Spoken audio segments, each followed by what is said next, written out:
ये कहानी शुरू होती है सुमनगढ़ नाम के एक गांव से, जहां महेंद्र नाथ का कभी बहुत बोलबाला हुआ करता था। समय बीतता गया और बढ़ते समय के साथ लोग उन्हें भूलने लगे। आज महेंद्र नाथ का परिवार भी गांव के बाकी परिवार की तरह ही एक आम परिवार बनकर रह गया था।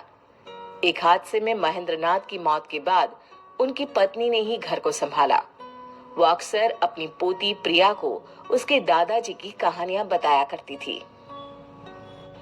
बहुत अलग से थे तुम्हारे दादाजी। इन आम लोगों से अलग थी उनकी शक्तियाँ। दादाजी के बारे में कुछ और बातें बताओ ना दादी। वो जादू करते थे ना? जादू नहीं बेटा, वो सिद्धियाँ होती है जो दादाजी के पास थी।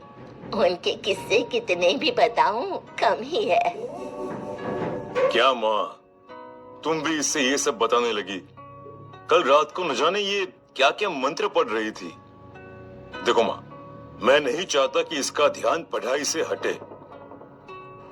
पंकज ठीक कह रहा है प्रिया, मैं तो सठिया गई हूँ बेटी। जा तू पढ़ाई कर। पंकज की बात सुनकर प्रिया वहां से अपने कमरे में पढ़ने चली जाती है, पर उसके मन में तो बस अपने दादाजी के किस्से को जानना था। ये पापा क्यों मुझे दादाजी की कहानियों से दूर रखना चाहते हैं? ऐसा क्या है उनमें? बहुत हुआ, ऐसा कुछ तो है जो सब मुझसे छुपा रहे हैं। प्रिया छुपकर अपनी दादी के कमरे के बाहर खड़े रहकर उन दोनों की बातें सुन लेती है। माँ, प्रिया को उस संदूक के बारे में कुछ भी पता नहीं चलना चाहिए। इस तरह अगर तुम पिताजी के बारे में उससे बात करती रहोगी तो कभी न कभी वो भी बाहर आ जाएंगे। जो छुपा होना चाहिए। पापा क्या छुपा रहे हैं मुझसे? क्या छुपाना है? कौन सा संदूक? ये सब क्या चल रहा है? तू कब तक छुपा लेगा प्रिया से इन बातों को? कभी ना कभी वो संदूक भी सामने आ जाएगा पंकज। जिद मत करो माँ, वरना मुझे उस संदूक को कहीं रख कर आना होगा। मैं आज ही उस संदूक को पास के जंगल में रख कर आता हूँ। न रहेगा संदूक, ना ही रहेगा प्रिया को कोई खतरा। पंकज रात के ठीक 2 बजे सभी के सोने के बाद अपने घर के स्टोर रूम में जाता है और लाल कपड़े में लपेटे एक संदूक को बाहर लेकर आता है। माफ कीजिएगा बाबूजी, पर हम इन शक्तियों को नहीं संभाल पाएंगे। अब इस संदूक को अलविदा करने का समय आ गया है। सर्दी की ठंडी रात को पंकज उस संदूक को उठाए चल पड़ता है। हवा बहुत तेज बहने लगती है। अचानक ही आंधी आने जैसा माहौल बन जाता है। अरे, ये अचानक मौसम को क्या हो गया? अगर बारिश शुरू हो गई तो मैं क्या करूंगा?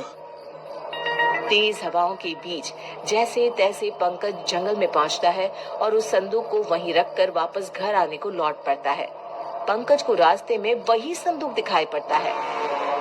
अरे, ये वापस यहाँ कैसे आया? अभी तो मैं इसे जंगल में छोड़कर आया था।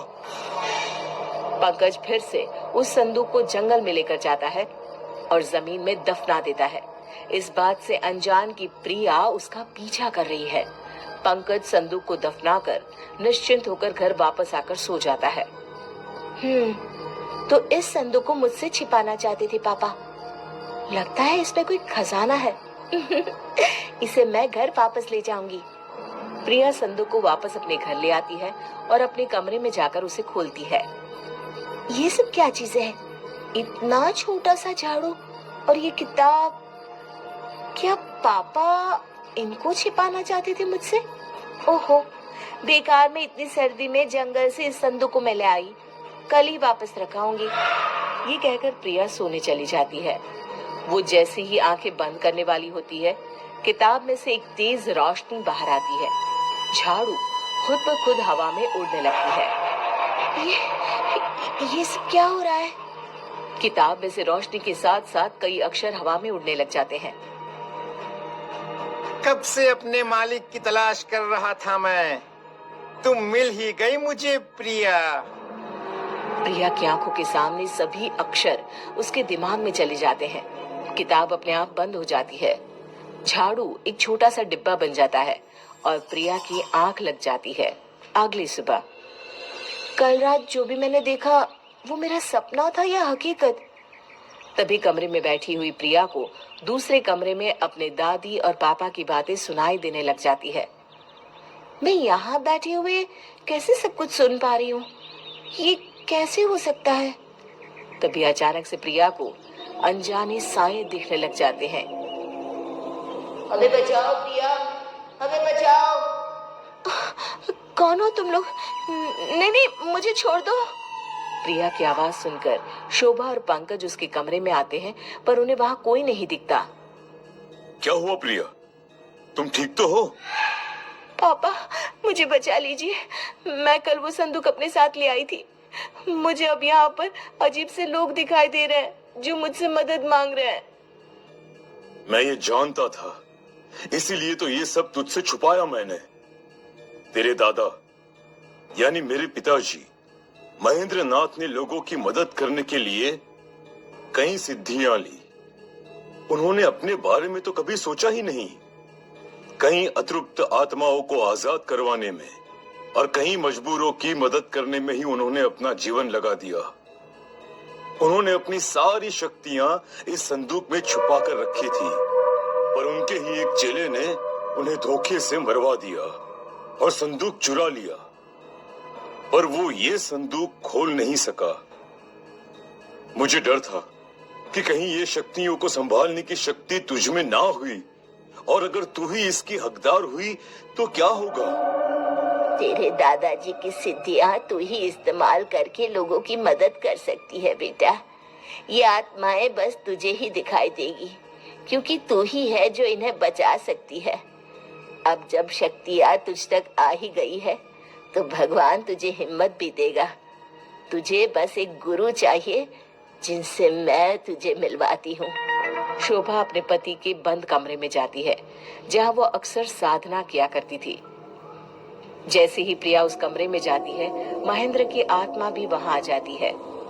ये है तुम्हारे गुरु बेटा। ज्ञान तो प्रिया पा चुकी थी। महेंद्र नाथ प्रिया को सिद्धियों के प्रयोग के नियम की शिक्षा देते हैं। प्रिया इन सब गुणों में महारत हासिल कर लेती है और अपना पूरा जीवन लोगों की भलाई में लगा देती है।